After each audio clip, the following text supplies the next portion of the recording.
Josh Larkey here. Let's go over some starts and sits of the week for week 2 NFL action. Let's get right down to it. Your start, or we'll call him the QB streamer of the week. We're going to go with Justin Fields. Fantasy Pros consensus, quarterback 16. He's at Denver.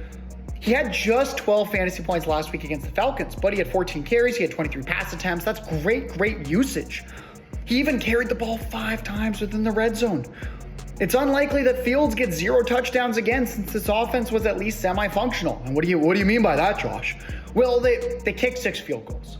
It's unlikely they're going to drive the ball into scoring range 6 times and then kick a field goal each time. The touchdowns will start to come. Who do I think the touchdowns might not come for? Brock Purdy. We're probably going to sit him this week. He's the consensus quarterback 12. He's at the Vikings. Now, we've been conditioned as Americans to like Brock Purdy in fantasy because heading into 2024, he held the NFL record for highest percentage of passes that went for touchdowns. Basically, for his career, 1 in 14 passes that he threw was a touchdown. Well, just like last year, low pass volume. Only had 29 pass attempts last week. We had 1 carry from him. You're usually getting low pass volume and minimal rushing from Purdy. He's a streamer type quarterback. He's not an every week fantasy starter. You really need 2, if not 3 passing touchdowns for him to pay off in fantasy most weeks. Start Devin Singletary, RB28 consensus. He's at the Commanders. He had 10 carries last week. No other Giants running back had more than 2. He had 5 targets. No Giants running back had more than 3 aside from his 5. He's the rare running back that leads his team by a wide margin in carries and targets. Worst case scenario, it could be like last week. They're blown out by the Vikings. He still has over 9 fantasy points. I think he and this entire offense have a bounce back game against the Commanders, who just made Baker Mayfield look like an MVP candidate last week. And don't just take my word for it.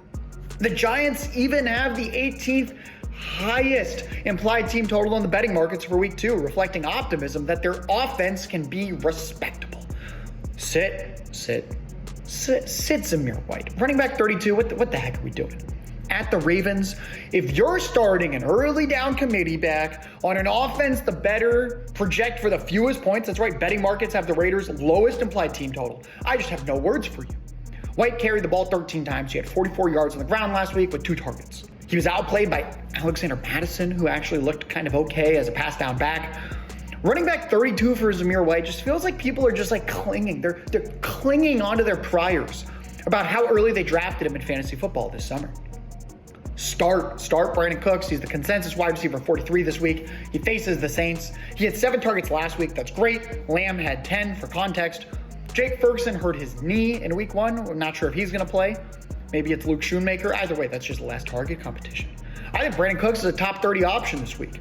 I think he burns the Saints' beatable secondary, and we just simply are scared of the Saints. Whoa, I see red ink on my fantasy app. Yeah, folks, the reason they're a brutal matchup for receivers this year, they played the Panthers. We're starting Brandon Cooks. I think I'm probably going to sit. Here's a tough one. I'm probably sitting Xavier Worthy. Fantasy Pros consensus, wide receiver 29. He faces the Bengals. So yes, I know last week he has 20.8 PPR fantasy points, but he got 3 targets. He got 2 of them. He caught 2 targets out of 3. Congrats. And he had 1 carry. But he scored on 2 of his 3 touches. Do I think he earns more touches going forward? Yes. But really, he kind of needs at least double that role. He really needs like 6, 7 targets a week to be an every week fantasy starter. I think we're just a little bit too excited right now about Xavier Worthy. I like him. I love him rest of the season. I just want to get pieces of this Chiefs offense. But week 2, it's early. I think the Chiefs continue to ease him into NFL action. Starts at tight end. Let's dig deep. Colby Parkinson, welcome. Get off the bench, get off the waiver wire. Welcome to my starting lineup. I'm starting him in a few leagues myself this week. Fantasy Pros consensus, tight end 14. He's at the Cardinals. 5 targets. He got 4 of them last week for 47 yards. That's pretty good. He was a top 10 tight end in fantasy last week. Stafford's always going to put up pretty high passing yardage. Parkinson ran about 80% of the routes last week. That's great for a tight end. He's in the 2nd highest game total on the entire slate, this Cardinals-Rams game. And the Cardinals just the last few years have really struggled against the tight end position. Now, you might say, well, like, Josh, who are we sitting? It's tough to just identify. Like, there's only so many tight ends. We're pretty much just starting a warm body at this point, but one warm body I probably won't be starting is Dalton Schultz. Tight end 12 by consensus. He faces the Bears. He hasn't practiced this week. already injuries. We don't like that he hasn't practiced. He's probably going to suit up, but still concerning that he's just not practicing. The Bears defense looked great last week. So the good news is that Schultz, assuming he plays, he's an every down player for an elite offense. The bad news, we got Nico Collins, we got Tank Dell, we got Stephon Diggs. They're all there. They're all getting most of the targets.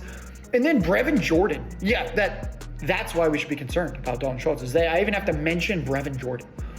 So Dalton Schultz ran 29 routes. Brevin Jordan ran 8. But Schultz, 3 targets. 2 for Brevin Jordan. So already I'm slightly concerned. 3 targets for Schultz, 11 air yards. What are we doing here, folks? I'm riding with Colby Parkinson over Dalton Schultz this week.